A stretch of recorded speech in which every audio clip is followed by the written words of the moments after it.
මේ බලන්න දින 60කින් සාර්ථක පතෝල අස්වැන්නක් ලබා ගන්නේ කොහොමද කියලා තමයි අද අපි බලන්නේ. මේකට අපිට හොඳ බීජ ටිකක් ලබා ගන්න ඕනේ. මේ පතෝල බීජ පැය 12ක් විතර වගේ මේක හොඳට පෙඟෙන්න තියලා මේ විදිහට රෙදි කෑල්ලකින් ඔතලා තිබ්බහම මේක හොඳට පැලවෙනවා. අර දැක් ගන්න පුළුවන් මේ පැලවුනහම මේ විදිහට මේ පැලවෙච්ච බීජ. මේ පැලවෙච්ච බීජ අපි සාමාන්‍ය පොඩි කප් එකක මේ විදිහට පස් දාලා ඉස්සෙල්ලා පැල කරගන්න ඕනේ. මේකට වතුර දාන්න. ඊට පස්සේ සාමාන්‍යයෙන් දින 7ක් විතරදී මේ පැල හොඳට පැලවෙනවා. ඊට පස්සේ අපි මේ විදිහට භාජන වලින් හදා ගන්න ඕනේ පැල නැවත සිටවන්න ලොකු භාජන. මේකට පස් මිශ්‍රණය තමයි සාමාන්‍ය පස් 30ක්. එතකොට මේ තියෙන්නේ ඕගනික් ෆර්ටිලයිසර් කාබනික පොහොර 30ක්. ඒකට ට්‍රයිකෝඩර්මා එකතු කරගන්න ඕනේ. ඔයාලා දන්නවා ට්‍රයිකෝඩර්මා එකතු කරන්න කියලා.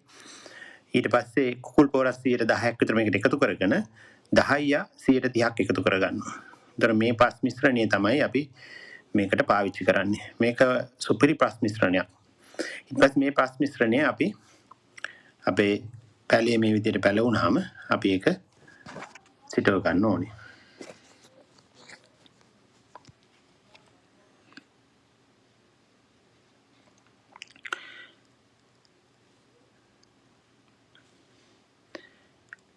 මේට අමතරව අපි මේකට වතුර දාන්න ඉරිගේෂන් සිස්ටම් එකක් සකස් කරගන්න ඕනේ. දවස් 7ක් ගියාම මේ විදිහට පැල මේ විදිහට ලොකු වෙනවා.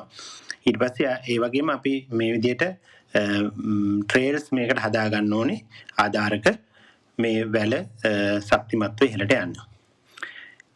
මේ තියෙන්නේ ඒ ඉරිගේෂන් සිස්ටම් එක වතුර දෙන සිස්ටම් එක. මේක ඉතා පහසුවෙන් හදා ගන්න පුළුවන්.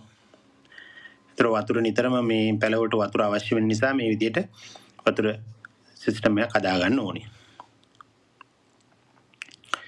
සාමාන්‍යයෙන් දවස් 30ක් විතර වෙද්දී මේ විදිහට වර්ධනය වෙනවා. මේ වැල් මේ විදිහට බලා ගන්න පුළුවන්. දවස් 40න් මල් හැදෙන්න පටන් ගන්නවා. ඒතර මේ කාලේ අපි ඉතා පරිස්සම් කර ගන්න ඕනේ මේ පලිබෝධ උවදුරු වලින්. ඒකට අවශ්‍ය අපි දීලා තියෙන කෘමි විකර්ෂක පාවිච්චි කරන්න.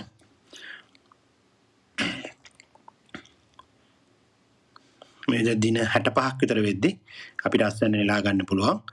ඉතින් මේ ක්‍රමයේ වැඩි විස්තර අවශ්‍යයි කමෙන්ට් කරන්න.